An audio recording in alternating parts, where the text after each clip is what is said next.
L'ancien président, on le rappelle, il est incarcéré depuis hier à la prison de la Santé. C'est une décision visant à assurer sa sécurité, selon le ministre de l'Intérieur. Ces deux agents sont logés dans une cellule voisine à celle de l'ex-chef d'État. L'avenir institutionnel de la Nouvelle-Calédonie en question aujourd'hui. Les députés examinent le texte qui doit mettre en œuvre l'accord de Bougival. Objectif, acter le report des élections provinciales. Cet accord prévoit également d'accorder à la Nouvelle-Calédonie un statut d'État au sein de l'État national ou encore de permettre aux résidents du territoire depuis plus de 15 ans de participer au scrutin. Un contrat à 2 milliards d'euros. Eurostar commande 50 trains au constructeur français Alstom. Une annonce ce matin de l'entreprise dont la SNCF est actionnaire. Eurostar espère avec cet achat transporter 30 millions de passagers par an. L'ouest de la France se prépare à l'arrivée de la tempête Benjamin. Elle doit frapper la côte atlantique dès demain matin. 7 départements seront dès ce jeudi matin en alerte orange pour vent et vagues submersion. Alerte qui débutera à 4 heures dans la Manche, en Gironde et dans les Landes, avant de s'étendre aux autres départements concernés. Des rafales de 100 à 120 km/h sont prévues sur le littoral. Et puis la France est le pays européen où les organismes de recherche publique déposent le plus de brevets. C'est ce que révèle une étude de l'Office européen des brevets publiée aujourd'hui. Ainsi, entre 2001 et 2020, plus de 25 000 demandes ont été générées par des organismes publics de recherche français. Excellente matinée à tous. Sud Radio, le 10h midi, mettez-vous d'accord, Valérie Expert. Bonjour à toutes et à tous, mercredi 22 novembre, nous sommes ensemble, octobre, oui, oh là là. Presque. Octobre. 22 octobre, c'est Éric Revel qui est là, heureusement, pour rectifier les choses. Journaliste, éditorialiste à Sud Radio. Bonjour Valérie, bonjour à Bonjour, on vous retrouve dans le Grand Matin Sud Radio. Andrea Cotarac, porte-parole du RN, bonjour. Bonjour. Lucas Moulard, vous êtes influenceur politique. Alors ça veut dire quoi, influenceur politique ? C'est que je suis beaucoup suivi sur les réseaux sociaux et je commente l'actualité et la politique, donc on me dit influenceur politique. D'accord, mais vous êtes journaliste ou pas ? C'est pas mon métier, donc je vais pas m'inventer une profession que je n'ai pas, mais ça pourrait s'apparenter à ça. D'accord, donc c'est un nouveau métier pour nous les boomers. Mais je vais vous dire, Valérie, que les influenceurs politiques sont en train de prendre la place des journalistes. C'est vrai. Vous voyez, par exemple, j'ai une amie qui est journaliste cinéma et elle est souvent invitée dans les grands festivals, ce festival de Deauville, de Cannes, etc. Et elle se rend compte qu'en fait, la place des journalistes, des invitations envoyées aux journalistes diminue et qu'on invite de plus en plus d'influenceurs. Donc, on se rend compte à quel point le métier change et à quel point... Mais dans la mode, c'est pareil, les rédactrices de mode se plaignent d'être reléguées au second rang devant les influenceuses. Donc voilà, influenceurs politiques. Et Noémie Alioua, journaliste, essayiste. Vous étiez en Israël. On va en reparler avec vous au moment de la libération des otages. Vous allez nous le raconter.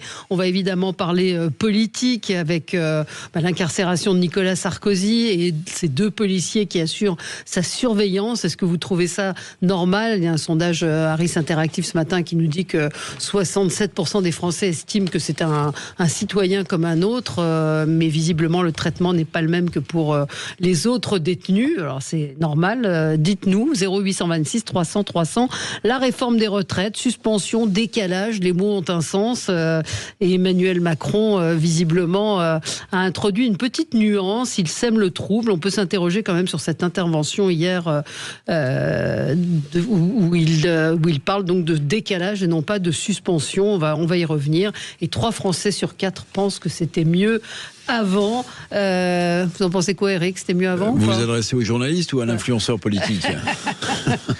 Vous êtes les deux, vous cumulez. Ouais. On peut commencer avec ça. C'était mieux avant. Si un boomer dit oui, c'était mieux avant, on va se dire mais c'est parce que c'est un boomer. Alors parfois, en toute honnêteté intellectuelle, ma chère Valérie, je m'interroge sur moi-même. Il faut le faire. Il faut s'interroger souvent sur soi-même. C'est que moi, quand je discutais avec mon père il y a très longtemps, il me disait des choses, et dans ma tête, parce que j'avais beaucoup de respect évidemment pour mon père, ce que peut-être les nouvelles générations ont un peu perdu, je me disais, mais mon pauvre papa, t'es en train de basculer dans la génération qui ne comprend plus rien à l'évolution du monde. Alors parfois, je me demande si j'en suis pas rendu là. Mais c'est vrai que, attendez, si on prend l'état de la France aujourd'hui, l'effondrement est quasi total, un peu partout. Donc oui, moi, je fais partie de cette génération qui considère que c'était mieux avant, oui. Oui, parce qu'il y a 3 Français sur 4 qui considèrent cela. C'est quand même assez important. C'est le commissariat au plan qui nous donne ce chiffre. Il y a quand même, comme disait Eric, il y a quand même des données objectives. C'est-à-dire quand vous regardez l'état de l'insécurité, l'état de la dette, l'état de l'économie, l'état du moral des Français, français. L'état de l'école, avec le ministre de l'Éducation ce matin qui dit l'école est dans une situation catastrophique. Donc vous voyez qu'il y a bien une décadence et que c'est acté par les chiffres. Donc il faut peut-être prendre ces émotions-là avec une forme de respect, parce qu'ils disent quelque chose de l'état du pays. Oui. Andrea ? Oui, mais c'est difficile. Je crois que même sous l'Antiquité, les anciennes générations expliquaient que c'était mieux avant. Maintenant, il y a des chiffres quand même. Bon, la dette, c'est une chose, mais dans le vécu vraiment des gens, on voit que le niveau scolaire, effectivement, c'est pas moi qui le dis, là aussi, ce sont des rapports dégringoles par rapport à avant. On voit que Jérôme Fourquet, par exemple, écrivait aussi qu'il y a un déclassement des gens qui bossent. Qui vont moins au restaurant, qui ont moins de loisirs. Un Français sur 3 refuse de se faire soigner, de s'acheter des lunettes, de se faire soigner les dents pour des raisons financières. On voit que sur l'insécurité, là aussi, c'est le quotidien. Les chiffres explosent aussi. Donc, il y a un déclassement aussi de la France dans le monde. On le voit aussi, c'est-à-dire que le rayonnement, la splendeur, la fierté d'être français, là aussi, il y a un véritable déclassement. Donc, il y a quand même des chiffres qui montrent que les Français sont d'accord. 3 Français sur 4. Pour une fois que le commissariat au plan sert à quelque chose, quand même, puisqu'on commande, je crois que c'est la première fois de ma vie que je commande un travail du commissariat au plan. Mais évidemment qu'il y a un déclassement généralisé et je les comprends. 67% des Français de moins de 35 ans sont d'accord avec cette affirmation. Vous êtes jeune. Moi, vous savez, j'ai 25 ans, donc c'était mieux avant. Je l'ai pas connu vraiment avant, donc je pense qu'il faut regarder vers le futur et pas vers le passé. Mais effectivement, si on se base sur des chiffres, déficit commercial, déficit budgétaire, paupérisation de la classe moyenne, chute dans le classement PISA, on peut observer augmentation de l'insécurité, même notre soft power, notre image à l'échelle internationale, sur l'intégralité des plans, on peut remarquer que effectivement, il y a de fortes problématiques. 0826 300 300. Est-ce que c'était mieux avant, Noémie Alioua ? Oui, juste un mot, parce que je me souviens d'un livre de Denis Tillinac, l'ancien journaliste, qui s'appelait L'âme française, dans lequel il essayait d'expliquer ce sentiment de décadence qui envahit les Français depuis toujours. Et lui, sa grande thèse, c'était de dire qu'au fond, dans l'inconscient collectif français, on ne s'est jamais remis de la décapitation du roi, que la décapitation du roi a ouvert une modernité et que depuis le début de cette modernité, il y a le sentiment que, au fond, c'était mieux avant parce que la France a eu cette grandeur, la France a rayonné dans le monde et qu'aujourd'hui, elle n'arrive pas à se remettre de ça. C'était sa grande thèse, mais c'est vrai que c'est quelque chose qui fait partie de l'âme française, ce pessimisme, ce sentiment qu'au fond, hier était mieux et que demain sera inquiétant. C'est un marqueur français d'ailleurs, on peut en rire un petit peu parce que c'est vrai que quand vous allez à la rencontre des autres peuples dans le monde, c'est pas un sentiment que vous retrouvez aussi facilement qu'ici en France. Mais vous savez, l'élément central qui montre que la société française est dans une impasse, c'est la grande peur des classes moyennes que leurs enfants vivront moins bien qu'eux. Je me souviens, Maurice Lévy, l'ancien patron de Publicis, avait commis un petit ouvrage sur le sujet avec une enquête qui avait été développée d'ailleurs par Publicis. Je pense aussi encore plus en amont au livre que Michel Alliot-Marie, l'ancienne ministre de la Défense de l'Intérieur, avait écrit, qui s'appelait La grande peur des classes moyennes. En fait, c'est ça aujourd'hui, pour moi, l'élément central. C'est que moi, j'appartiens à une génération où mon père et ma mère espéraient que leurs enfants vivraient mieux, pas seulement en gagnant plus d'argent, mais vivraient mieux dans une société plus épanouie. Aujourd'hui, c'est pas du tout ce que disent les Français. Les Français, ils ont peur que leurs enfants vivent moins bien qu'eux. Ça veut dire que la société est à l'arrêt. Et ça veut dire que la société ne se projette pas dans l'avenir. Ça, pour moi, c'est un élément central. Et si on prolonge votre pensée, on en arrive à cette dénatalité qui est aussi un des symptômes de cette impression que l'avenir sera inquiétant. Parce que le fait de ne pas faire d'enfants, c'est le symptôme ultime de cette crainte de l'avenir. J'allais le dire, c'est-à-dire que la natalité, c'est le thermomètre de la confiance dans l'avenir. Et manifestement, il n'est plus là puisque la France n'a jamais fait aussi peu d'enfants. Nicolas Sarkozy en prison. Première nuit en prison. Hier, peut-être qu'on peut écouter l'accueil qui lui a été réservé par certains détenus à son arrivée. Sarko, il est juste là, quartier isolé. Il est tout seul en cellule. Il vient d'arriver mardi 20 octobre 2025. Il va passer une mauvaise détention. Juste à côté, il y a le mitard. En dessous, c'est le mitard. Lui, il est juste au-dessus. Et on est au courant de tout. On va venger Kadhafi. On est au courant de tout, Sarko. Sarko, Ziad, Tekedjin, on est au courant. Rends les milliards de dollars. Voilà. Hier matin, la mobilisation. Non, c'est pas la mobilisation d'hier. Non. Ça, c'est un détenu. Quand vous avez l'image, d'ailleurs, on peut s'interroger sur le fait qu'un détenu possède un smartphone à la prison de la santé. Mais c'est vrai que je pense que c'est ce que raconte Patrick Balkany. Là aussi, je peux faire une petite parenthèse sur ces anciens détenus ou anciens braqueurs qui font le tour des plateaux télé pour raconter. Enfin, je sais pas, ça m'a un petit peu choqué de voir tous ces gens faire le tour des plateaux télé, mais peu importe, Patrick Balkany a bien raconté la détention, le bruit, les hurlements, et je pense que oui, Nicolas Sarkozy a dû passer une première nuit compliquée.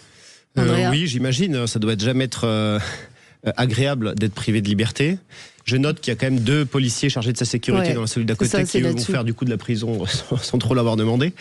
Mais évidemment, nous au Rassemblement National, on n'est pas du tout proche de Nicolas Sarkozy politiquement. Hein.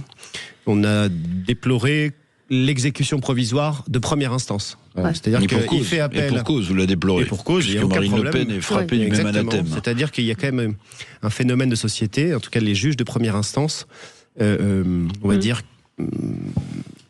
enferment les juges d'appel, puisque quand vous faites un appel, vous êtes présumé innocent, mais il est quand même en prison, emprisonné. Maintenant, sur la guerre en Libye en général, je pense que ce qu'a fait Nicolas Sarkozy, c'est pas l'objet exact de ce pourquoi il est emprisonné, mais sur la guerre de Libye en général, le fait d'avoir détruit le pays le plus riche d'Afrique, de l'avoir réduit à l'équivalent de la Somalie avec une guerre civile perpétuelle, le retour de l'esclavage sur les personnes de couleur noire, une autoroute pour migrants vers l'Europe, ça je ne lui pardonnerai jamais. Mais c'est pas le sujet du jour. Quand même, j'ai regardé quand même les commentaires, et d'ailleurs vous voyez même que le détenu parle de Kadhafi, etc. Bien Donc, sûr. en sous-main et derrière cette affaire d'exécution provisoire et de jugement, il y a quand même la guerre en Libye. Oui, mais là aujourd'hui la polémique du jour, ce sont ces 2 policiers.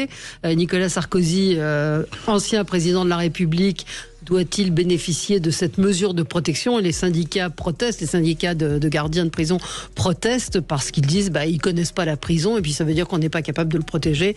On y revient et on vous attend au 0826 300 300. À tout de suite. Sud Radio, mettez-vous d'accord, Valérie Expert.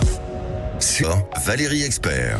Et on est ensemble avec vous sur Sud Radio. La polémique du jour, ce sont ces 2 policiers issus du service de protection des hautes personnalités, ceux qui suivent Nicolas Sarkozy, qui vont dormir dans la cellule à côté de la sienne. Nicolas Sarkozy qui a passé sa première nuit en prison. 0826 300 300.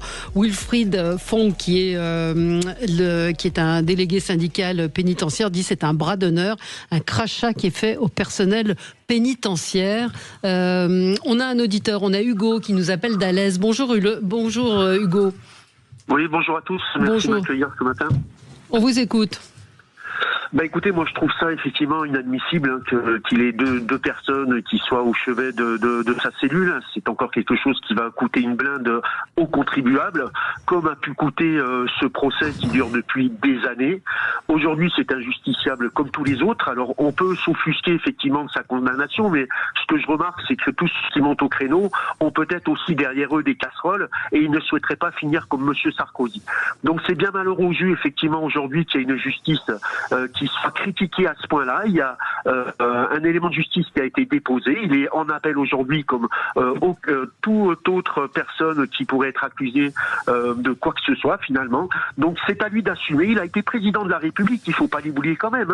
Donc c'est la honte pour notre pays aujourd'hui d'avoir eu des gens à qui nous avons donné notre on va dire notre voix pour certains à ce qu'ils puissent nous diriger, mais on se rend compte finalement que les politiques aujourd'hui se sentent, je pense, comme des personnes intouchables. Tout leur est permis. Et c'est bien pour ça, et je le répète, que beaucoup montent au créneau pour le défendre, parce qu'ils ne voudraient pas que ça leur arrive. Le peuple est là, il faut y penser, et il va falloir qu'on se réveille un moment. Puisque quand on met quelqu'un aujourd'hui au tribunal, lorsqu'on le met ou pour une petite infraction, ça va être voler une baguette dans une épicerie, il n'y a pas autant de monde qui monte au créneau quand on a du sursis ou autre. Donc c'est scandaleux. Je suis scandalisé scandalisé. Monsieur Sarkozy doit purger sa peine. Il va aller en appel. On sait très bien comment ça risque de se passer puisqu'il n'a pas les avocats qui sont commis d'office. Il a les moyens de pouvoir se payer en plus, on va dire, une défense. Mais comme je le répète, ça coûte une blinde. Combien d'heures a-t-il consacré dans les tribunaux pour mettre à sa disposition des juristes, des avocats, des juges d'instruction? Mais c'est lui qui les a, c'est lui qui les a payés, les avocats, ses avocats, c'est lui qui les a payés. Et la plainte qui lui était adressée, évidemment, devait être instruite par la justice. Mais ça rejoint ce que vous dites, Hugo, un sondage Harris Interactive pour nos confrères d'RTL. Nicolas Sarkozy en prison, 3 Français sur 4 jugent que l'ex-président est injusticiable comme un autre. Noémie Alioua. Oui, je suis pas tout à fait d'accord avec Hugo. Je dois être le 1 sur 4 qui est pas vraiment d'accord avec ça. C'est-à-dire que, quoi qu'on dise, Nicolas Sarkozy n'est pas un justiciable comme les autres.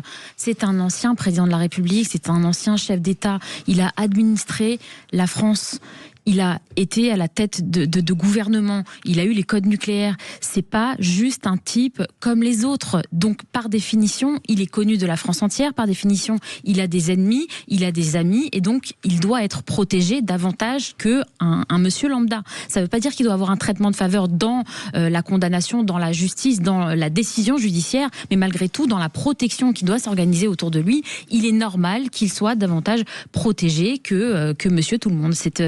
C'est quelque chose qui lui revient, parce qu'encore une fois, ce n'est pas un monsieur lambda en France. Oui, et ces 2 policiers dans la cellule d'à côté, dans une prison, oui, mais sans doute dans que des prisons surchargées qui dorment à 8 parfois par cellule. Encore une fois, sans doute que c'est nécessaire aussi pour sa protection, parce que c'est aussi quelqu'un qui peut être potentiellement une cible. Maintenant, on parlait de la nuit qu'il allait passer en prison. Bon, il a quand même de la chance. Il a de la chance parce que vous savez qu'il a emporté avec lui 2 livres qui sont des livres intéressants. C'est intéressant toujours de les rappeler. Il a pris avec lui, il a d'ailleurs affirmé au cours de différentes interviews, il a pris avec lui la biographie de Jésus de l'historien Jean-Christian Petit-Fils et le comte de Monte Cristo de Alexandre Dumas.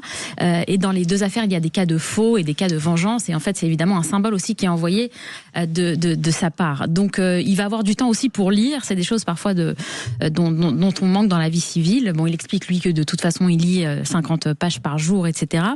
Mais voilà, il aura le temps de lire en tout cas. Éric Revel, sur ces 2 policiers. Écoutez, je peux faire de l'humour comme le porte-parole du RN en disant qu'il y a 2 innocents qui sont en prison, les 2 policiers qui sont dans une cellule. Je peux être un peu plus sérieux en disant qu'il y a 190% de taux d'occupation à la prison de la Santé, pratiquement 90 matelas par terre, et que donc c'est une cellule en plus. Je peux être plus syndicaliste en disant que je comprends l'émoi de la pénitentiaire qui dit mais attendez, si vous mettez 2 policiers, ça veut dire que nous on n'est pas capable d'assurer la sécurité de l'ancien chef de l'État. Et puis je peux être un peu plus pervers politiquement, c'est la dernière analyse que je vais faire. Vous savez, Gérald Darmanin, le ministre de la Justice, a déclenché une polémique en disant qu'il rendrait visite à l'ancien chef de l'État dans sa prison, provoquant d'ailleurs l'ire du premier personnage juridique français Rémi Heinz, vous savez, qui a dit attendez, c'est l'indépendance de la justice qui est en cause. Je me demande tout simplement si c'est pas une façon de faire taire la polémique, c'est-à-dire que Gérald Darmanin a dit qu'il rendrait visite à l'ancien chef de l'État pour s'assurer que tout est mis en place pour sa sécurité. Ça tombe bien parce qu'on a mis 2 policiers à côté pour assurer sa sécurité, donc ça veut dire qu'il y a un problème de sécurité, ce qu'on peut comprendre, donc ça légitime le fait que Gérald Darmanin vienne rendre visite au chef de l'État. Oui, mais vous savez, la politique, c'est... Il y avait un directeur de prison, un ancien directeur de prison qui a, pendant 30 ans, qui racontait sur un plateau de télé qu'il n'avait jamais vu un seul garde des Sceaux venir en prison rendre visite à un détenu. Enfin, c'est pas ce que dit Gérald Darmanin. Il dit qu'il a visité je sais pas combien de prisons et combien de détenus. Visiter des prisons, mais pas le parloir. Voilà. Pareil, le parloir, pareil, polémique avec le parloir de Carla Bruni hier soir à 17h. Un avocat ce matin tweetait moi, mes clients attendent parfois un mois pour avoir droit à un parloir. Donc c'est l'exception. Ce que je veux dire, c'est que c'est sûr que Nicolas Sarkozy n'est pas un prisonnier comme un un autre. Il n'y a aucun doute là-dessus. Imaginez qu'il lui arrive quelque chose en prison. Alors là, ce serait ce serait terrifiant. Maintenant, je veux dire aussi une chose. Il faut revenir à l'origine. Nicolas Sarkozy n'est pas au-dessus des lois, mais il n'est pas en dessous des lois. Moi, je porte pas de jugement sur le dossier. Je vous ai entendu avec ce journaliste qui a commis ce supplément total sur puisqu'il a suivi pendant toute l'affaire. Je porte pas de jugement sur l'affaire. Je dis simplement. Commis, c'est déjà un peu péjoratif. Ben non, commettre. Non, c'est même un bon langage. Non, c'est un bon langage. Commettre un essai, commettre un livre. Non, pas dans ma bouche. Donc, mais moi, ce que je retiens pardon, juste fais une parenthèse sur Laurent Valdiguier, qui est effectivement venu parler, et ce numéro hors série qui marche très bien. Il était au procès, tout comme Fabrice Arfi. Mediapart n'étant pas forcément ma lecture préférée, mais c'est un peu ce qu'il a dit hier soir, c'est-à-dire que quand on assiste au procès, on comprend les ressorts peut-être du jugement, parce qu'il y a tous ceux qui disent « ouais, j'ai lu les 3000 pages, les 300 pages, etc. » Le ressort du jugement, ce sont aussi ces familles de victimes du théâtre. Oui. Donc il y avait des choses un petit peu plus subtiles que le faux et les arguments. On essaye d'être un peu dans la nuance. D'accord, mais pour terminer, donc, le jugement, c'est le jugement. Très bien.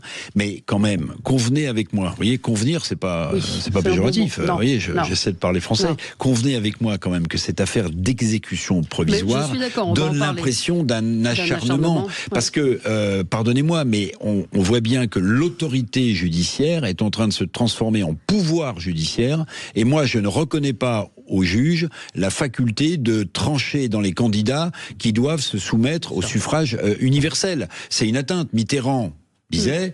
Les juges ont tué la monarchie, ils tueront la République. Bon, écoutez, des juges qui font le tri du bon grain et de livrer des candidats potentiels à une élection, l'exécution provisoire, ça touche pas seulement Nicolas Sarkozy ou Marine Le Pen. Ça a touché aussi des petits élus dont personne ne parle jamais, qui du jour au lendemain. 80% des prévenus. Oui. Donc si vous voulez, mais là on parle de politique, Valérie. On parle de politique, et c'est quand même un choix démocratique que les Françaises et les Français doivent faire, pas que les juges doivent faire en amont pour savoir pour qui ils doivent voter. Bon, en l'occurrence, Nicolas Sarkozy n'est pas candidat à une élection. Alors il a dit que ça le faisait renaître quand même. J'ai noté la phrase. Sortez-le vite. Lucas, il sort...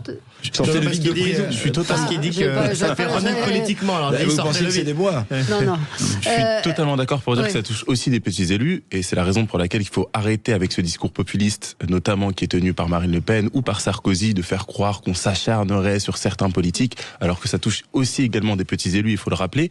Et effectivement, pour le coup, ça peut mettre à mal la démocratie en sachant qu'il y a une défiance aujourd'hui des Français. Il y a une crise de notre système démocratique. Pour en revenir à la condamnation de Nicolas Sarkozy, alors moi le commentaire qui a été fait par l'internaute quand même révèle d'un populisme assez important, dans le sens où on parle du coup des deux gardiens de Nicolas Sarkozy. Enfin, c'est rien sur la ligne budgétaire de la France.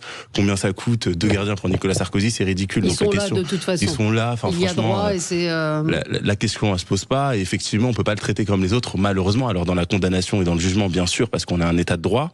Alors tous les commentaires qu'il y a sur les livres qu'il va lire, etc. Moi, je trouve ça assez déplorable. Aujourd'hui, on a quand même un ancien président de la République qui est en prison. Et pour l'image de la France, c'est vraiment déplorable. Pas le fait qu'il soit en prison parce qu'il a commis un délit, mais le fait qu'il ait commis un délit potentiellement en tout cas. Moi je pense qu'on devrait plutôt se recentrer sur ça. Et pour ce qui est de la garde qu'il a, moi je pense qu'elle est légitime. Effectivement, faut être honnête, il tient pas 24 heures en prison sans une garde et sans un traitement mais il est à l'isolement, il est dans une cellule à l'isolement avec apparemment les cellules autour qui ont été vidées. Quand on voit également. Comment les racailles l'ont accueilli de loin, on se doute que... Andrea, sur ces deux policiers, on est un peu surpris... mais je crois qu'on redécouvre les problèmes en fait de la pénitentiaire. Bien sûr. Voilà. Vous avez le personnel pénitentiaire qui râle, mais je rappelle que c'est un personnel qui n'est pas armé pour beaucoup, qui est mal payé. Ils ont perdu quand même quelques-uns de leurs collègues lorsque M. Amra s'était évadé, c'était il y a moins d'1 an. Donc c'est une profession qui est tendue. M. Sarkozy n'est pas un détenu comme un autre, certes. On vide les cellules qu'il y a autour, certes, mais il y en a 82 qui dorment par terre dans cette prison. Voilà. Donc moi, je suis favorable à des petites peines d'emprisonnement, notamment quand l'intégrité physique des gens est atteinte, mais pas pour dormir par terre. Voilà. Donc en fait, si vous voulez, on a toutes les problématiques de la pénitentiaire. J'ajoute un dernier point. Vous avez aussi les thématiques islamistes, de narcotrafiquants. On a un service national du renseignement pénitentiaire qui est en sous-effectif. C'est-à-dire que le renseignement, normalement, devrait être une priorité dans les prisons parce que bien des délits, des commanditaires qui assassinent d'autres personnes, des islamistes qui recrutent, etc., tout ça se passe en prison. On est là aussi en dessous de tout. Donc la responsabilité, c'est vers le gouvernement pour le coup. On se retrouve dans un instant. On va parler d'Emmanuel Macron parce qu'il s'est exprimé. Alors il a aussi, d'une certaine manière, pris part au débat en recevant Nicolas Sarkozy avant son incarcération et en évoquant une réflexion sur l'exécution provisoire. Mais on va également aussi parler de la réforme des retraites. 0826 300 300. Comment avez-vous compris son intervention hier? Il a affirmé ce n'est pas une suspension, c'est un décalage. À tout de suite. Sud Radio. Sud Radio, parlons-vous. Sud Radio, le 10h midi, mettez-vous d'accord, Valérie Expert. Alors, le cas Emmanuel Macron à présent. Pardon ? Ça fait 10 ans qu'on commente. Le cas Emmanuel Macron. Alors, moi, ce qui m'étonne, c'est qu'il s'exprime de l'étranger sur la France. En général, il me semble que ça se faisait pas. Alors, d'ailleurs, j'ai bonne mémoire, vous vérifierez, mais au début de son quinquennat, il avait dit, il avait affirmé absolument. Que jamais il ne s'exprimerait sur des questions franco-françaises à l'extérieur. Bon. Il a fait que ça. Voilà. Bon. Après, si on compte le nombre de promesses qui n'ont pas été tenues.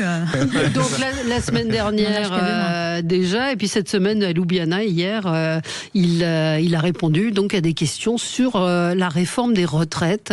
Écoutez ce qu'il disait. Non, on n'a pas la réforme des retraites, on n'a pas le son. Et on a quoi alors ? On n'a pas Macron. Donc voilà, donc c'est très bien. On n'a pas Macron. Faire, hein, si alors faites-moi Macron. Donc hier, il a annoncé donc suspension. Ce n'est pas une suspension. Ni suspension, ni abrogation, mais décalage. Alors décalage. Bon, d'abord, de manière assez formelle, suspendre et décaler, c'est à peu près quand même la même chose. Mais ce qu'il faut dire, c'est que, à mon sens, il met Sébastien Lecornu dans une panade folle, parce que évidemment, les socialistes. Il a essayé de se raccrocher aux branches, en disant qu'il parlait seulement de l'âge de la retraite. Oui, bien sûr. Il a été très technicien. D'ailleurs, il maîtrise le dossier, le Premier ministre. Mais il faut pas oublier que la suspension des retraites, elle a été obtenue par le Parti socialiste, qui n'est pas au pouvoir, mais qui gouverne en fait. C'est le Parti socialiste qui gouverne l'avenir politique de Monsieur Lecornu. Mais pardonnez-moi, ça jette une confusion absolument totale, dont les effets sont concrets. Je vais vous en donner un. Il n'y a pas eu d'accord au niveau des partenaires sociaux pour l'augmentation indicielle des retraites complémentaires il y a quelques jours. La fameuse Agirc-Arrco, qui a un trésor de guerre de 85 milliards d'euros, qui est bien géré. Pourquoi ? Parce qu'en fait, on ne sait pas dans quel sens va cette réforme des retraites. Puis je pense à tous ceux qui doivent partir dans les mois prochains à la retraite, quel nombre de trimestres, quel niveau de pension complète. Pardonnez-moi, mais c'est un bordel extravagant. Donc le président de la République, à quoi joue-t-il ? On l'a retrouvé, on va l'écouter. Écoutez-le, parce que j'aurais bien très imité. Fait, mais le Premier ministre a fait un choix pour apaiser le débat actuel qui a consisté à proposer le décalage d'une échéance. Je le dis ici parce que ça n'est ni l'abrogation ni la suspension, c'est le décalage d'une échéance qui est la prochaine échéance, celle des 63 ans au 1er janvier 2027, qu'il a décalé au 1er janvier 2028 avec un financement par des économies. Alors oui, il y a la voix, vous le disiez, pardon, je vous ai interrompu Eric, pour finir, oui. Donc il y a la voix qui est très particulière et le regard aussi. Alors peut-être vous, Lucas ? Alors moi je comprends pas du tout. Parce qu'il met dans la panade quand même le Premier ministre qui essaye d'apaiser les tensions. On sait que la question des retraites, c'est vraiment un sujet très conflictuel au sein de l'Assemblée nationale et même aux yeux des Français. Donc vraiment, je ne comprends pas, mis à part le fait peut-être que c'est un penchant d'égocentrisme pour dire qu'en gros, il est toujours c'est lui qui a mené cette réforme, on la décale parce que là, on n'a pas vraiment le choix, mais vous inquiétez pas, elle va revenir parce que c'est moi qui l'ai faite. Moi, je pense que c'est juste une question d'égocentrisme. Je vois vraiment pas parce que sur le plan politique, c'est complètement débile d'avoir fait ça. Mais bien sûr, il est égocentrique, Macron, il veut exister. Mais j'aimerais quand même revenir sur la réforme des retraites parce que franchement sur cette question on ment aux Français et tous les politiques mentent aux Français. C'est quand même 388 milliards d'euros, c'est presque 14% du PIB. Il va falloir faire une réforme, donc on la suspend, on la décale, mais à un moment donné il va falloir faire quelque chose et on le voit partout à l'échelle européenne, que ça soit des pays de gauche, des pays de droite, en Espagne, en Allemagne, en Italie et partout, c'est à 67 ans. Alors au-delà de la question bien sûr de l'âge de départ à la retraite, moi je pense qu'il faudrait introduire une dose de capitalisation, je pense que c'est vraiment important. C'est une proposition qui est vachement reprise actuellement de tout le monde alors qu'elle a été proposée au départ départ par David Lisnard, je tiens quand même à le rappeler, et je pense qu'il faut reparler de ces questions des retraites, parce qu'à un moment donné, de toute façon, il va falloir qu'on en reparle. Mais c'est vrai que c'est incompréhensible pour les Français, dont je fais partie aussi, mais c'est une espèce de message brouillé, non, pas suspension, alors que c'est bien le mot qui a été employé par le Premier ministre, vous savez, Noémie Alioua. Oui, alors je pense qu'il y a quelque chose de la gestion de la frustration qui ne fonctionne pas chez le président de la République. D'ailleurs, souvent disent que c'est encore ce qu'il y a de... Le petit enfant en lui ne réussit pas à se maîtriser, et c'est ça qu'on voit dans cette réaction. C'est-à-dire qu'on sait très bien que cette réforme des retraites, c'est les joyaux de la couronne, c'est le point cardinal de sa politique. C'est véritablement... Oui, mais si vous voulez, si on comprend ça, on comprend aussi pourquoi il ne réussit pas aujourd'hui à renoncer à ça. Et malgré les conséquences, malgré le fait effectivement que ça mette son ministre dans la panade, malgré le fait que ça va brusquer les oppositions, malgré le fait que ça met en danger son gouvernement, etc., il n'a pas réussi, lui, à vraiment renoncer à ça, parce que c'est le point cardinal de sa politique. Bien sûr. Mais il y a un point important là qu'on vient d'entendre, qui n'a pas été, à mon avis, assez noté dans le son du chef de l'État à Ljubljana, en Slovénie, où il se trouve, on ne sait même pas pourquoi d'ailleurs, pour négocier, bref. Il dit, à partir du 1er janvier 2027, la réforme des retraites rentre en application. Je rappelle que son mandat se termine en mai 2027, si tout va bien pour lui. Donc ça veut dire qu'en fait, il est en train de faire un bras d'honneur. C'est même pas de la confusion. C'est qu'il dit, en fait, elle sera suspendue jusqu'au 1er janvier 2027, date à laquelle cette réforme rentrera en charge totale. Mais attendez, c'est absolument hallucinant. Et l'air de rien, il redonne de l'air politique. Je l'ai dit hier, mais je le réaffirme. Il redonne de l'air politique à Jean-Luc Mélenchon, qui se tourne vers le PS en les envoyant. Vous vous êtes fait rouler dans la farine. En fait, cette réforme des retraites, donc revenez au bercail chez moi, vous vous êtes fait enfumer comme des sociotraites que vous êtes.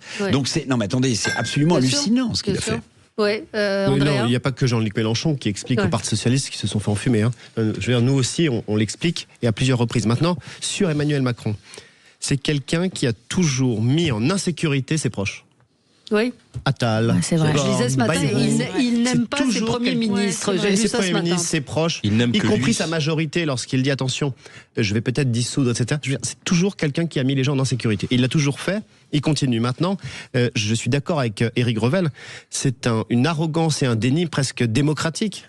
Alors, d'une part, il garde la face en disant non, mais c'est toujours moi le maître des horloges. C'est pas, on a raison sur cette réforme, on va simplement la décaler, mais on va la mettre en application. Oubliant qu'il a été sanctionné à de nombreuses reprises aux élections européennes, législatives, en 22, en 24, que la grande majorité des actifs s'opposent à sa réforme, d'une part, et deuxièmement, cette réforme, on a vu entre-temps, c'est l'INSEE qui le dit, ça a des effets qui sont mauvais sur les seniors et les plus jeunes sur le marché du travail. Monsieur Attal lui-même, avant de partir de Matignon, expliquait que financièrement, ça n'a aucun impact et qu'elle est mauvaise, qu'il va falloir en faire une nouvelle. Et c'est un déni démocratique parce qu'il dit, en 2027, mon mandat se termine, et ben ça va quand même être mis en application en oubliant que en 2027, c'est vraiment l'élection présidentielle et probablement le changement. Moi, je pense qu'il est en décalage même avec la réalité. Je ne suis pas certain qu'on aura un prochain président de la République ou une prochaine présidente de la République qui sera d'accord avec cette réforme Borne. Enfin, je veux dire, et il oublie absolument tout. Et juste un dernier point sur cet argument, genre, mais en Europe, les autres sont à 67, à 68, à 78 ans, etc. Bon, soit. Mais la réforme des retraites, elle fait couler de l'encre parce que c'est un choix de société.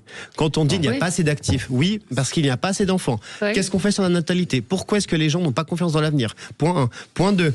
Est-ce qu'on choisit la capitalisation, le chacun pour soi, ou est-ce qu'on se dit qu'on est une nation, ou avec un système de redistribution? C'est un véritable choix de société. Je dis pas on va en débattre maintenant, mais la réforme des retraites fait parler parce que c'est un choix de société qui touche absolument à tous les domaines et les thématiques de la société. Ce n'est pas qu'un choix de société, c'est une réalité économique. Et au RN, vous ne connaissez pas vraiment la réalité économique parce qu'il y a encore un an et demi. C'est gentil. Il y a encore un an et demi.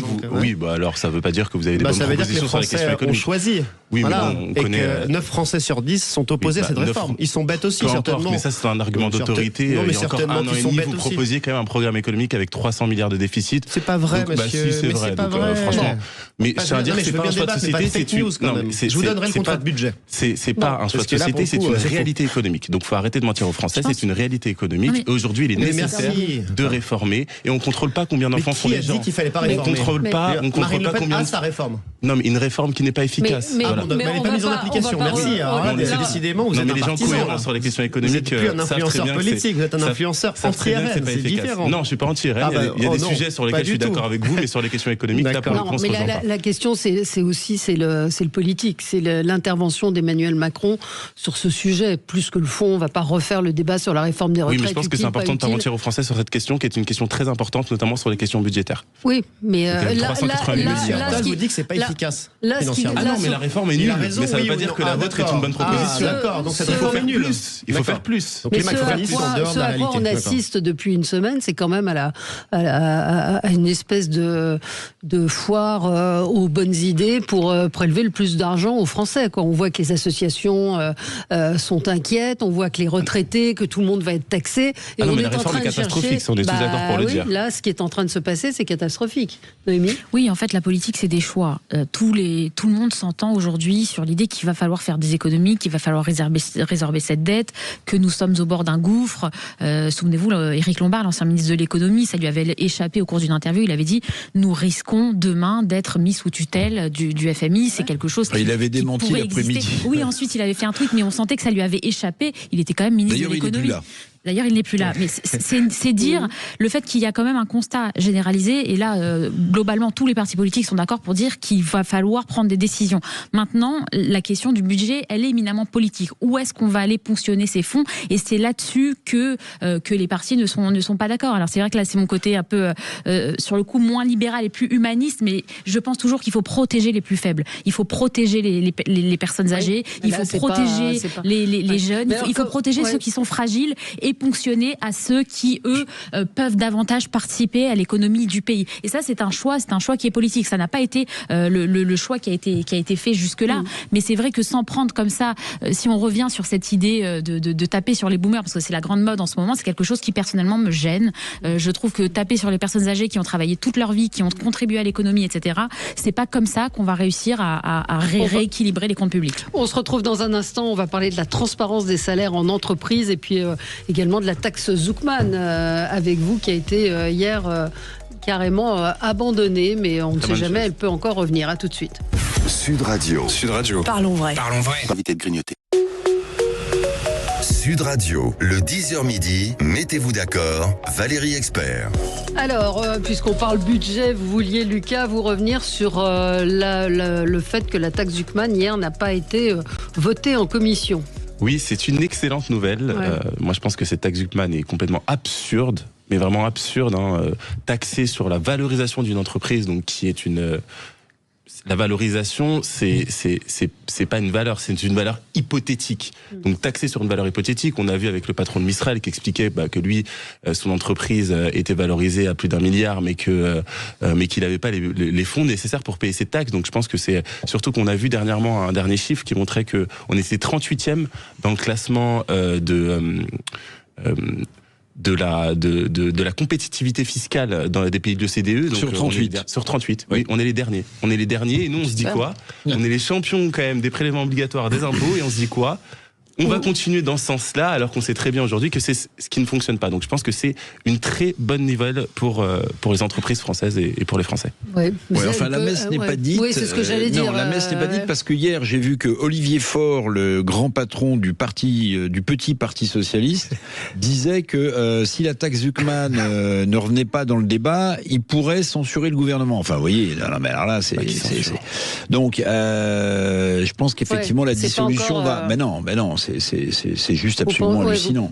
Ce qui se dit, c'est qu'il va y avoir forcément une censure et forcément une dissolution. D'ailleurs, la déclaration d'Emmanuel Macron, il voudrait s'y prendre pour pousser dans le décor les parlementaires, il s'y prendrait pas autrement, je trouve. Oui, parce que là, hier, avec cette décration, il leur dit, vous êtes peut-être qu'on verra moins Sébastien Lecornu faire son marché dimanche avec son poireau dans son sac. Peut-être qu'il sera occupé dimanche. Et surtout, je veux revenir sur un truc, ils proposent une mesure parce qu'ils ont conscience parfois que ça ne fonctionne pas, notamment sur le cas de Mistral. Ils proposent une mesure, donc si on ne peut pas payer l'impôt, c'est de donner des parts d'entreprise à l'État. Donc en fait, il faut nous le dire si on devient un pays communiste. Là, on attend quand même un stade, mais c'est comme la France Insoumise qui expliquait, parce que souvent on propose des mesures économiques qui sont pas viables, et du coup on propose d'autres mesures à côté pour compenser le fait que c'est pas viable. Comme quand on proposait l'augmentation du SMIC de manière extravagante, et on nous expliquait que si ça fonctionne pas et que certaines entreprises ne peuvent pas augmenter les SMIC, on va créer un fonds de solidarité d'État pour financer l'augmentation du SMIC. Donc on crée un système sur un autre système parce que le système de départ ne fonctionne pas. C'est complètement hallucinant. Ouais. Andrea ? Oui, non, simplement, Éric Grevel a raison sur Olivier Faure. Dis donc, menace déjà. On va finir par croire jamais que je suis adhérent. C'est la deuxième, donc une troisième fois. Si vous voulez, pour nos auditeurs, le macronisme aujourd'hui a 2 assistances respiratoires qui le maintiennent en survie. Vous avez Olivier Faure et le Parti Socialiste, qui menacent déjà de censurer, et vous avez Laurent Wauquiez et les LR qui sont les amis des socialistes, qui maintiennent aussi en survie le macronisme. Et tous ces gens-là sont à 1 an des présidentielles. Donc tout le monde menace parce qu'ils savent tous que les résultats ne seront pas au rendez-vous. Le budget proposé par M. Lecornu, c'est 19 milliards d'impôts et de taxes supplémentaires. Et c'est une dépense qui explose puisqu'elle augmente aussi de 28 milliards. Donc si vous voulez, les mêmes causes produiront les mêmes effets. Bien sûr que tout ça ne tiendra pas. Bien sûr qu'il y aura une dissolution. Vous ne pouvez pas mener une politique concrète et réelle pour les Français avec 18 voix d'avance. Par ailleurs, sur la taxe Zuckman et le reste, je ne suis pas vraiment d'accord. On parle de réalité économique, il faut forcément être libéral, il faut forcément être macroniste pour être dans la réalité. Enfin, regardez le bilan quand même. Donc le RN est pour la taxe Zuckman. On a déjà eu ce débat. C'est des socialistes économiques. Merci. Parce que les gens peuvent intervenir. Qu'est-ce qu'on est surpris. Monsieur, la réalité économique, les 8 ans de pouvoir du macronisme, vous savez, on disait que c'était les Mozart de la finance. C'est une dette record dans le pays. 1400 milliards de dettes. Il y a eu le Covid. Ça n'a rien à voir. Dans tous les pays européens, il y a eu le Covid. Macron n'est pas libéral. Covid, c'est 1/3 des 1400. Donc il y a 2 tiers qui sont directement liés à leur responsabilité. Emmanuel Macron et son réalisme, c'est un taux de pauvreté record dans le pays. Monsieur Retailleau, qui avait un positionnement très ferme et d'extrême droite, c'est un record de demande d'asile dans notre pays. La réalité économique des macronistes, c'est un record de défaillance d'entreprises. 6800 au mois de septembre, 70 000 l'année dernière. Et on vient dire au Rassemblement national, vous n'êtes pas réaliste. Pardon, ça c'est le bilan en 8 années de pouvoir. Sur la taxe Zuckman, évidemment que cette taxe est complètement absurde. Ils disent qu'ils vont rapporter 15 milliards. Les analystes nous disent que c'est 5 milliards. Cette taxe ne va pas s'attaquer aux plus riches puisqu'elle comprend aussi les biens professionnels. C'est 3 fois l'ISF, donc c'est confiscatoire, déraisonnable. En revanche, messieurs, dames, les Mozart de la finance, moi le patriotisme... On n'est pas macroniste. Je peux juste finir une phrase. On n'est pas macroniste. Après, je vous laisse les libéraux réalistes. Je vous laisse la parole, il n'y a aucun problème. Mais pas sur les propositions. Je suis patriote. Et le patriotisme ne s'arrête pas au portefeuille. Il est hors de question qu'on demande aux actifs, aux patrons de TPE de faire des efforts et par contre pour les plus riches de ne pas le faire. Vous dites la France est un pays communiste. Il y a eu 200 milliards de dividendes dans ce pays. Record d'Europe, record du monde. Donc ayons... un peu moins de caricature. Nous ne sommes ni communistes, ni ultra riches. Nous, on propose l'impôt sur la fortune financière qui rapportera 3,5 milliards pour payer justement la politique de natalité, c'est-à-dire une tranche l'impôt sur le capital, mais pas sur les biens immobiliers. En revanche, sinon vous réinstituez l'ISF. On enlève les biens professionnels et on a tout un tas de propositions. Le patriotisme ne s'arrête pas au portefeuille. On veut taxer les rachats d'actions, qui sont une ineptie économique. Une entreprise vend toutes ses actions, puis elle les rachète pour faire augmenter la valeur du titre. On veut taxer raisonnablement une taxe sur les transactions financières. Ou pour s'assurer qu'elle ne sera pas victime et surtout, on veut faire des économies là où il faut. Comment se fait-il qu'un Français sur 3 refuse de se faire soigner, mais qu'en revanche, on paye la gratuité des balnéothérapies dans le cadre de l'AME? Pardon, mais c'est du bon sens. Comment est-ce qu'on refuse de faire des efforts sur les dépenses de l'État quand dans le même temps, on vient taxer et augmenter les impôts des Français? Non, c'est pas petit, 19 milliards d'impôts supplémentaires et 23 milliards de dépenses. Pardon, c'est l'argent des Français. Donc non, ce n'est pas petit. Petit, je dis dans le sens... petit, oui, faire passer les autres irréguliers qui sont là illégalement avant les Français. Ça ne représente pas grand-chose, mais c'est vrai que sur la forme, c'est vrai. Éric, on voulait parler avec vous de la transparence. Donc c'est une directive européenne qui va obliger tous les pays dont la France à mettre en place une transparence sur les salaires. Alors à l'origine, l'idée n'est pas mauvaise, c'est de vérifier l'écart entre les salaires des hommes et des femmes. L'écart est on est plutôt bon élève. bon élève, puisque nous, on est à 4% d'écart moyen. 14, j'ai vu, moi. Non, 14%, c'est en Europe. Mais d'accord. 4%, ce serait le niveau français. Donc, on vient de loin, mais les choses sont améliorées.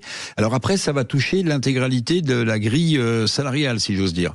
Quand vous allez être embauché dans une entreprise, on ne pourra pas vous demander votre salaire d'avant, dit cette directive européenne.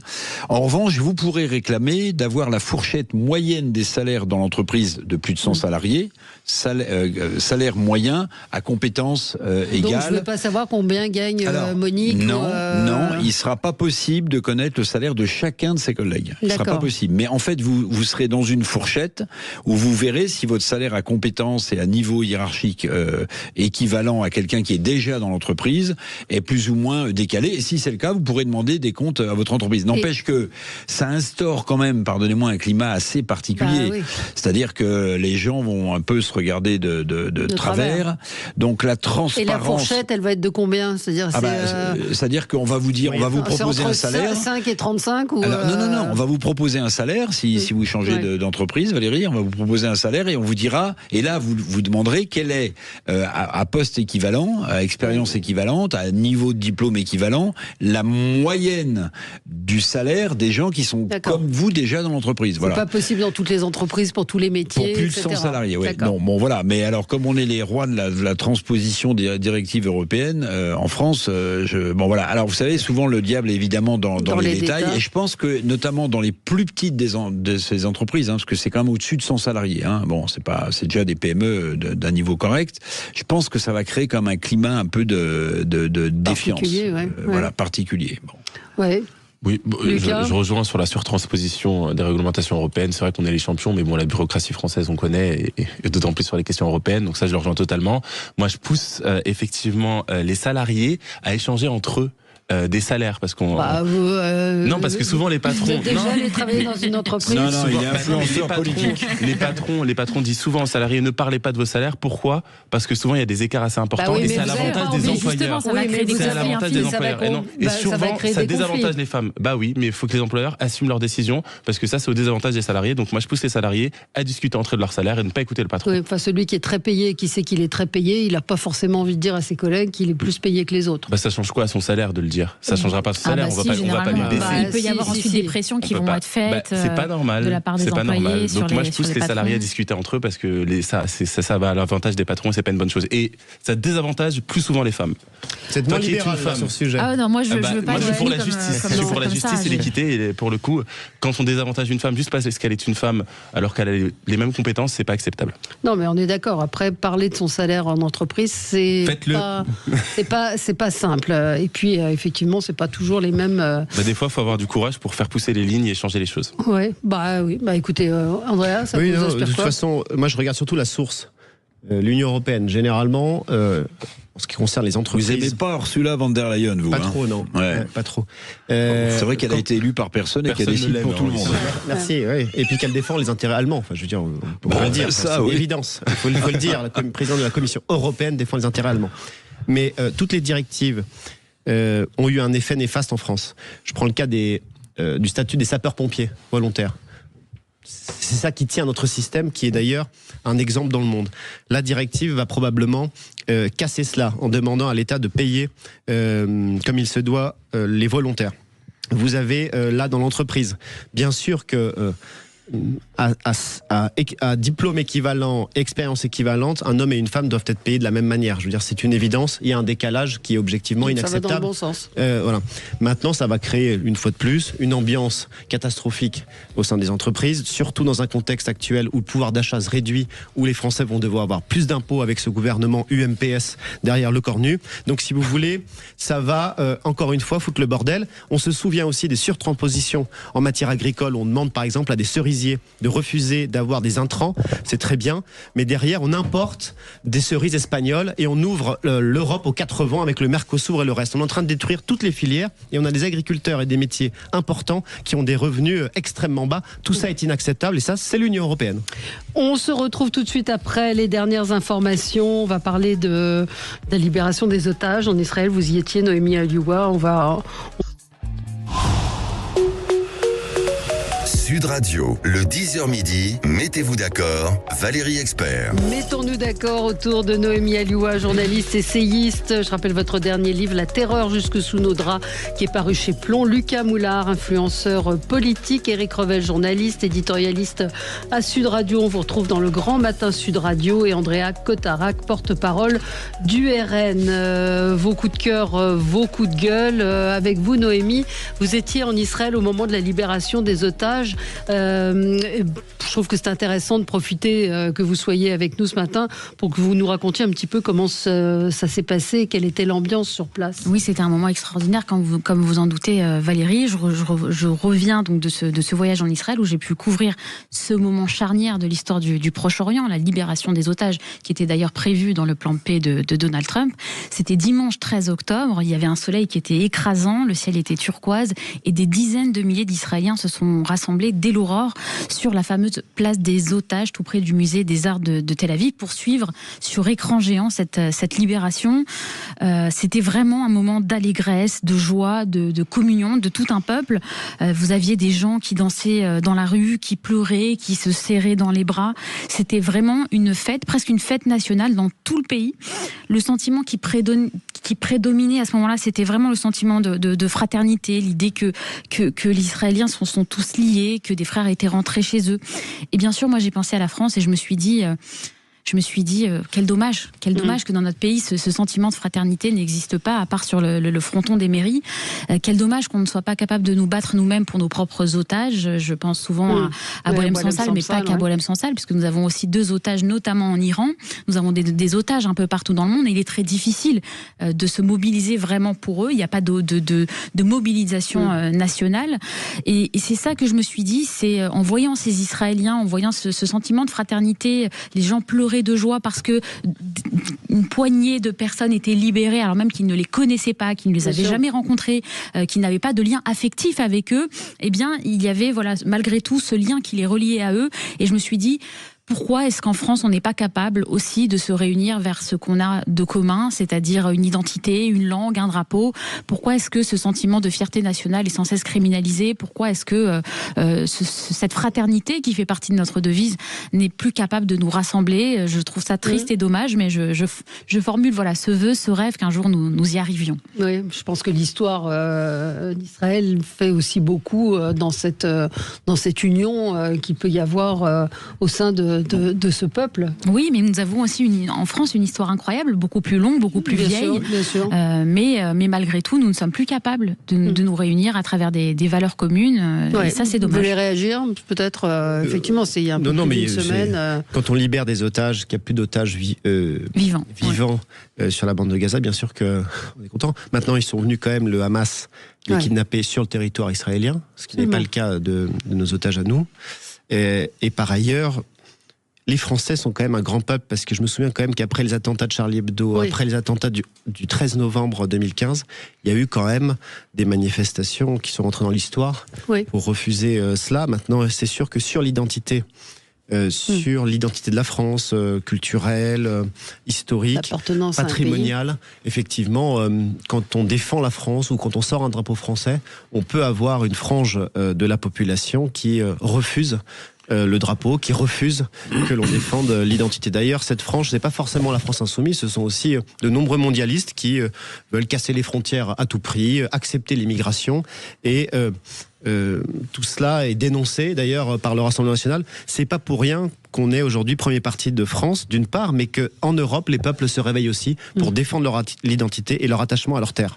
Lucas Moulard, vous étiez vous aussi en Israël en septembre? Oui, j'ai produit un documentaire qui sort le mois prochain en Israël. Bien sûr, je suis particulièrement touché par le retour des otages, et Israël a toujours eu mon soutien, il y aura totalement mon soutien. Je tiens aussi à dire que c'est un truc que je répète souvent, que le combat continue, parce qu'on a vu une haine du juif s'installer en France suite au conflit israélo-palestinien, à l'intervention du gouvernement israélien à Gaza. Donc je tiens à dire que le combat continue contre la haine des juifs, de l'antisémitisme. Je tiens juste à rebondir, c'est le propos de Cotarac, encore une fois, qui sous-entend qu'en gros les libéraux n'aiment pas le drapeau français, c'est ridicule. Bah non, c'est être pas ridicule, conscient qu'aujourd'hui le monde change, qu'on doit aller vers une coopération internationale des États, etc. Aimer l'échange de culture, ça ne veut pas dire qu'on n'aime pas notre pays et sa culture. C'est pas l'échange de culture. Vous savez, l'abaissement des frontières, c'est pas simplement sur les migrants. l'abaissement des frontières, je parlais du Mercosur tout à l'heure, ce sont les libéraux qui l'imposent. Moi, j'ai parlé, si vous voulez, aux responsables sur le traité de libre-échange entre l'Europe et la Nouvelle-Zélande.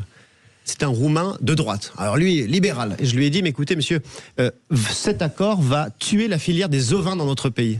Nos moutons en Auvergne, ça va tuer la filière. Il m'a dit oui. Mais vous savez, d'autres emplois seront créés. Vous savez, c'est Schumpeter, la destruction créatrice. Alors on voit à chaque fois leur destruction, on voit rarement leur création. Voilà. Donc oui, je déplore que les mondialistes, les libéraux veulent casser les nations. Vous mélangez tout, la question identitaire. Vous ne pouvez pas me répondre. Donc, si, bien sûr, je peux vous répondre sur la question économique. Sur la question économique, je vous rejoins totalement. On ne peut pas imposer des normes à nos Français et après signer des accords de libre-échange à l'échelle européenne. 42 traités de libre-échange, record mondial. Ah non, mais c'est débile.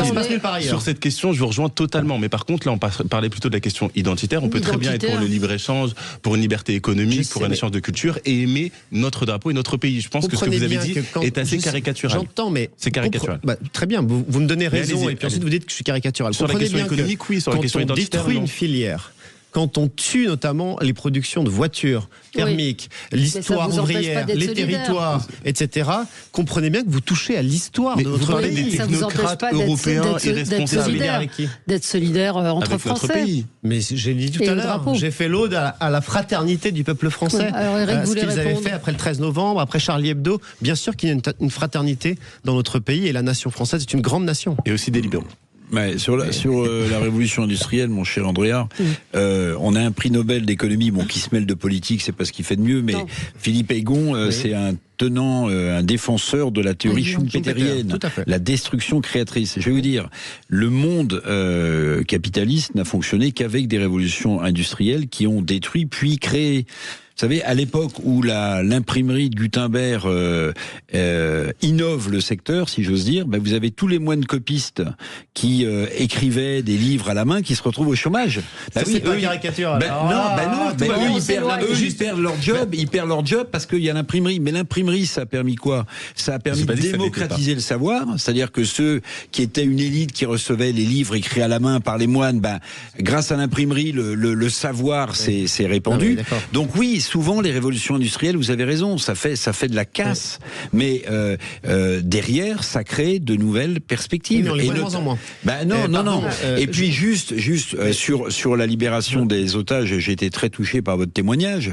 Je dis quand même une chose, c'est que moi je suis très inquiet pour le plan de paix, je vais vous dire, parce que le désarmement des terroristes du Hamas, qui le refusent. Alors j'entends Donald Trump qui dit j'ai mes amis moyen-orientaux qui vont venir dans la bande de Gaza et qui vont s'occuper des terroristes. Moi, je suis très très inquiet et je suis très inquiet aussi quand je vois la libération massive de certains criminels palestiniens qui se retrouvent de nouveau au contact de la bande de Gaza. La façon dont certains tueurs du Hamas exécutent ce qu'ils appellent des collabos gazaouis, comme si le peuple gazaoui n'avait pas suffisamment souffert. On assiste à des scènes épouvantables. Il faut le dire. Des gens, des terroristes du Hamas qui tuent de sang-froid des Palestiniens au prétexte qu'ils auraient été trop proches ou qu'ils auraient renseigné l'armée israélienne ou le pouvoir israélien. Je trouve ça absolument incroyable. Donc je suis inquiet. Par Rima Hassan, bizarrement, la France Smith manifeste plus. Justifié par Rima Hassan. Justifié par Rima Hassan. Oui, elle n'a pas condamné Rima Hassan. Elle a dit one by one, c'est-à-dire un par un, sous-entendu qu'elle soutenait aussi ce que faisait le Hamas en s'attaquant. Donc là, je crois qu'on en est au point 7 du plan en 20 points de Trump. J'espère pour la région et pour les peuples en question que on va pas s'arrêter à ce 7e point, que de nouveau des opérations vont être déclenchées. Non, c'est juste pour vos auditeurs, simplement préciser le prix Nobel de l'économie fait de la politique, alors ça choque tout le monde, effectivement, il dit qu'il veut pas du RN au pouvoir, donc là on a les mêmes commentateurs qui disent, vous voyez, un prix Nobel de l'économie, il dit qu'il veut pas le RN est irréaliste, etc. Juste pour vos auditeurs, pour être transparent, ce prix Nobel de l'économie était d'abord membre de la commission Attali sous Sarkozy, était ensuite conseiller de François Hollande, et il a conseillé Macron. Il est concepteur du programme économique d'Emmanuel Macron. Donc je précise quand même que ça date pas d'hier qu'il fait de la politique. Donc vous voulez dire qu'il aurait plutôt dû être discret. 12 années de destruction 12 années de destruction du tissu économique français. Donc effectivement, il aurait mieux fait d'être discret, ce garçon. On se retrouve dans un petit instant. On va parler de l'école. La situation à l'école est extrêmement inquiétante. C'est le ministre de l'Éducation nationale qui dit cela. À tout de suite. Sud Radio, mettez-vous d'accord, Valérie Expert. Sud Radio, le 10h midi, mettez-vous d'accord, Valérie Expert. Et on est ensemble avec vous jusqu'à 11h30. À 11h30, on recevra Pierre Lescure, monument de l'audiovisuel, qui reprend les studios de cinéma de Luc Besson. On parlera avec lui, évidemment, de cette actualité. La situation à l'école est extrêmement inquiétante. Écoutez le nouveau ministre de l'Éducation. Vous connaissez son nom ? Pas du tout. C'est pas du tout. Ça change tellement, vous savez. Je pourrais le dessiner, mais je ne sais pas comment ça change toutes les semaines. Édouard Geffray, écoutez ce qu'il disait. Geffray, G-E-2-F-R-A-Y. Il est frais, personne pour l'instant, mais écoutez.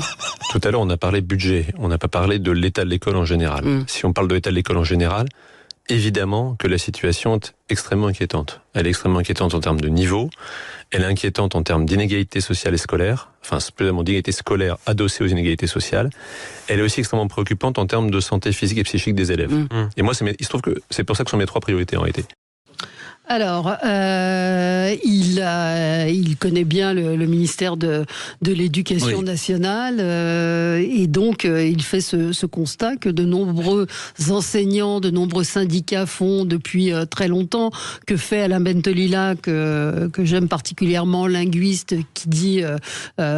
on va arriver à la barbarie parce qu'on a des enfants qui ne savent plus parler, qui ne savent plus s'exprimer. Donc la situation, oui, elle est grave, mais que fait-on ? Il a travaillé à partir depuis 2019. Il était directeur général de l'enseignement scolaire 2019-2025. Non, il s'est passé du temps. Si vous voulez, je vais mettre un peu les pieds dans le plat. Quand vous avez les différences de niveau de classe sociale, ils ont toujours existé. Moi, mon père était ouvrier, si vous voulez. J'étais à l'école à Nanterre. Quand je me suis retrouvé après ailleurs, j'avais l'impression qu'il y avait un décalage. J'avais pas le même niveau culturel, etc. Mais aujourd'hui, on a un autre problème qui vient se greffer. C'est que quand vous avez une immigration que vous n'arrivez plus à intégrer, que vous n'arrivez plus à mettre à niveau de vos valeurs. Comment est-ce que vous voulez que la situation dans les classes, concrètement, s'améliore? Pour une raison très simple. C'est que si vous avez des parents qui ne parlent pas le français, les enfants au quotidien, ils ne le parlent pas chez eux. Donc vous avez des décalages qui se créent. En fait, la République française n'est plus capable ni d'intégrer, ni d'assimiler. Non seulement on n'en a plus les moyens, mais en plus, je pense qu'on a dépassé, en fait, on a dépassé un cap, en réalité. Donc, la situation de l'école va continuer de se dégrader. C'est la raison pour laquelle, quand même, y compris chez les gens de gauche, tout le monde cherche, faut le dire, à mettre ses enfants dans le privé. Je pourrais vous citer une palanquée de gens bien pensants qu'on voit un peu partout. De députés eux-mêmes. Qui s'expriment la main sur le cœur, sans enlever leur montre, comme l'a fait le député Boyard, pour vous dire que l'école publique, etc., il faut la défendre. Oui, mais sauf que eux, ils mettent leurs enfants dans le privé. Parce que maintenant, vous avez des listes d'attente formidables dans les établissements privés. Mais ils ont du piston, il faut le dire. Oui, ils ont peut-être du piston, mais voyez, eux qui défendent la justice sociale, ils devraient quand même s'interroger sur leur propre parcours. Moi, je suis très inquiet pour l'école de la République et très inquiet pour les enseignants qui, au quotidien, affrontent ces difficultés monstrueuses. J'ai discuté avec un enseignant qui a des classes de collège et qui me disait, j'ai 23 nationalités différentes dans ma classe. Et je lui demandais comment il fonctionnait. Il m'a dit, j'avance et je laisse de côté ceux qui ne suivent pas. Je ne peux pas, vu l'inégalité des niveaux, me préoccuper de ceux qui. Et vous savez, il faut le rappeler, les enseignants défendaient une idée simple. Et les hussards noirs de la République aussi, c'était que l'école publique réduisait les inégalités, notamment sociales. En fait, tous les indices le montrent, l'école de la République creuse les inégalités sociales. Donc non seulement il y a quand même beaucoup d'argent sur la table, c'est le premier budget de l'État. Bon, je mets de côté le service de la dette, ça c'est encore un autre sujet. Mais en plus, les inégalités ne cessent de se creuser. C'est sans doute pas la faute des enseignants, c'est un constat terrifiant qu'on peut faire. Mais je suis d'accord. D'autant plus qu'il n'y a pas vraiment de stratégie politique du gouvernement. Je rappelle quand même que c'est le 7e ministre de l'Éducation depuis 2022 seulement. Le 7e. Avec chacun avait son point de vue. On a fini sur Borne et aujourd'hui sur un technicien. Bon. L'ascenseur social est en panne aussi. Eric vient de le dire, ça fait 3 fois, jamais 203. Je lui donne encore un point. Moi, je sais pas ça, c'est un véritable problème, puisque effectivement les inégalités se creusent totalement. J'ai un petit problème, moi, sur ces priorités qui sont mises en place. Je le vois au niveau local, je le vois aujourd'hui avec ce ministre. C'est le mal-être. ma priorité sera le mal-être des lycéens. Donc, on saisit des couteaux devant, mal-être des lycéens. Les fonctionnaires sont mal payés. La réalité de la société les rattrape dans leur classe sur l'autorité, sur le refus d'honorer un attentat ou la Shoah ou Monsieur Paty ou Dominique Bernard. Voilà. On a la société, les problèmes de la société sont aujourd'hui pleinement dans la classe et de plus en plus jeunes. Moi, je me souviens, je vais vous donner une anecdote. J'ai vu dans une réunion publique 4 personnes qui ont débarqué. C'était 2 couples de professeurs du 93.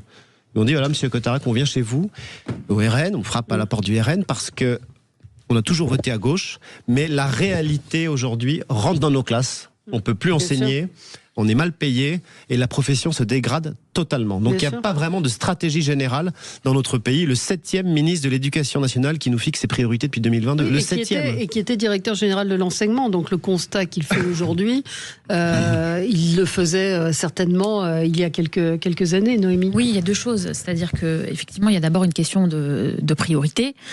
On veut enseigner à l'école un peu tout et n'importe quoi. Souvenez-vous de Madame Borne qui expliquait qu'il fallait enseigner aussi l'IA, etc. Alors, pourquoi pas? Mais enfin, d'abord, les fondamentaux. D'abord, lire, compter, écrire. Il faut revenir à la base. L'école doit servir déjà à fabriquer des citoyens, à fabriquer des gens éduqués. Il faut commencer par la base. Et le problème, c'est qu'aujourd'hui, à l'école, on demande l'éducation sexuelle, on demande beaucoup d'enseigner d'autres choses qui sont, à mon sens, beaucoup moins importantes, dans la mesure aussi où il y a un effondrement du niveau scolaire. Mais ce qui est beaucoup plus grave avec ça, et là, Éric en a parlé quand il a parlé de la Troisième République, c'est vraiment que justement, l'école était le point pivot de l'idéal républicain, de l'idéal d'intégration, de l'idéal de la fondation d'une nation. Peu importe nos origines, c'est ça qui était beau, c'est l'idée qu'on pouvait venir de partout, de toutes les classes sociales, de toutes les origines, de toutes les nationalités, et qu'on pouvait rentrer et adhérer à cet idéal français, c'est-à-dire, et ça passait évidemment par l'intégration, par l'assimilation, parce que j'essayais de décrire tout à l'heure, c'est-à-dire l'idée de se retrouver sur ce qui nous rassemble, sur le drapeau, sur une langue magnifique par ailleurs, sur tout un tas de choses qui font ce que font une nation. C'est Ernest Renan. Donc, qu'est-ce qu'une nation qui définit cet idéal-là qui doit nous rassembler? À quoi sert l'école aujourd'hui, si ce n'est effectivement à essayer d'enseigner, d'entrer dans la modernité, de faire entrer dans la modernité une jeunesse mal en point. On leur demande juste de savoir lire et écrire, compter. C'est la base. C'est pourquoi se battent des gens comme Alain Bentelila depuis des années. C'est-à-dire que si dans les petites classes les efforts sont faits, mais là encore vous avez des enseignants qui sont confrontés à une multiplication d'élèves qui ne parlent pas français chez eux. Bien sûr. Et pour rejoindre ce que vous disiez en citant Alain Bentelila, mais c'est le pédopsychiatre aussi Maurice Berger qui rejoint tout à fait cette analyse. C'est l'idée que à partir du moment où un enfant n'a pas les mots pour pouvoir s'exprimer, il va générer une frustration qui va ensuite se déployer dans la violence. Et donc, quand l'enfant n'a pas les outils de communication pour pouvoir exprimer ses besoins, ses ressentis, etc., il en arrive aussi à frapper. Donc il faut enseigner davantage la communication, le fait de pouvoir s'exprimer, et ça passe par la langue, le français, et ça manque. Alors, vous êtes sorti de l'école il n'y a pas très longtemps. Quand même, il a pas 15 ans. Vous êtes supérieur peut-être, ça fait déjà quelques années quand même. Alors, je suis plutôt d'accord avec l'intégralité des propos qui ont été tenus par mes confrères et consoeurs. Voilà, donc je suis plutôt d'accord. J'ai pas grand chose à rajouter. Toutefois, effectivement, il y a une responsabilité de la part d'Emmanuel Macron sur cette question-là. Et c'est enchaînement de différents ministres et en plus des ministres qui n'ont rien à voir les uns avec les autres. Donc on a Blanquer qui était plutôt républicain. Et d'ailleurs, il y a une vraie question qui se pose par rapport à l'immigration de masse, l'islamisme, le respect de la laïcité, etc. Donc c'est vrai que cette immigration a un impact aussi sur la question scolaire. Donc on a eu un Blanquer, puis un Pape Ndiaye qui est ultra wokiste. Donc moi, il faudrait m'expliquer la logique et la continuité dans la politique d'Emmanuel Macron sur la question éducative. Juste, j'ai un désaccord sur la question de l'IA et de l'éducation sexuelle. Je trouve que pour ce qui est de l'éducation sexuelle, c'est caricatural. On ne fait pas des cours tous les jours sur l'éducation sexuelle. C'est 1 ou 2 cours au collège. C'est une question de priorité. Pour éviter... Non, mais c'est 1 ou 2 fois sur un cursus de 4 ans au collège pour éduquer aussi. On a des élèves qui ne savent pas parler français, qui ne savent pas compter 2 plus 2. C'est 2 heures de cours sur un cursus de 4 ans. C'est pas ça qui vont changer le niveau des élèves. C'est aussi important d'éviter que des jeunes filles tombent enceintes à 15 ans parce qu'elles ne savent pas. Parce qu'il faut savoir que avec aussi la montée de l'immigration, il y a beaucoup de familles qui ne parlent pas de sexualité à l'école. Ça, c'est le problème des familles. Oui, non, mais c'est aussi des ressorts de la société. Juste dernière chose sur l'intelligence artificielle, je suis d'accord qu'on doit recentrer sur les questions de la langue française, maîtrise de la langue française, mathématiques, sur les savoirs de base. Mais effectivement, il faut aussi savoir être précurseur, parce que le problème de la France, c'est qu'on n'est pas précurseur sur les questions, notamment sur l'intelligence artificielle, et ça va être des questions importantes sur l'économie de demain. Et il faut aussi savoir innover sur ces questions. On n'en est même pas là, on en est à lire, écrire, compter. Moi, je pense qu'on peut faire les deux, il ne faut pas choisir. Je pense qu'on peut très bien recentrer sur les éléments importants et aussi savoir être et ne pas faire étudier le livre d'Assa Traoré, comme c'est le cas en Vendée, dans un collège. Là aussi, il y a des initiatives d'enseignants qui sont pour le moins étranges. Je sais qu'il y a un penchant très à gauche. Oui, juste un mot, c'est juste pour prendre un peu de recul, parce qu'effectivement, ce ministre de l'Éducation nationale nous fixe ses priorités. On sait qu'il sera probablement très éphémère, donc en fait, plus personne n'y croit à ses priorités, ou en tout cas à l'efficacité des actes qui vont suivre. Mais tout repose aujourd'hui sur l'école. Parce que c'était dans la classe qu'on avait l'image de la nation dans laquelle on vivait. À l'époque, il y avait l'armée, où un habitant de Vaux-en-Velin, un jeune homme, et un habitant de Versailles étaient soumis aux mêmes conditions, dans la caserne, sur le lit, à apprendre et même à être solidaires, parfois même physiquement entre eux. Voilà, on avait l'image de la nation. Aujourd'hui, il n'y a plus de service militaire et l'école est fracturée, puisqu'aujourd'hui, on a une école des riches et des pauvres. Il n'y a plus vraiment cette école de la Troisième République de toute la nation française. Merci à tous les quatre. Dans un instant, l'émission Média avec Gilles Gansman, et nous recevons un monument, une légende, Pierre Lescure sera avec nous. À tout de suite. Merci Valérie. Sud Radio.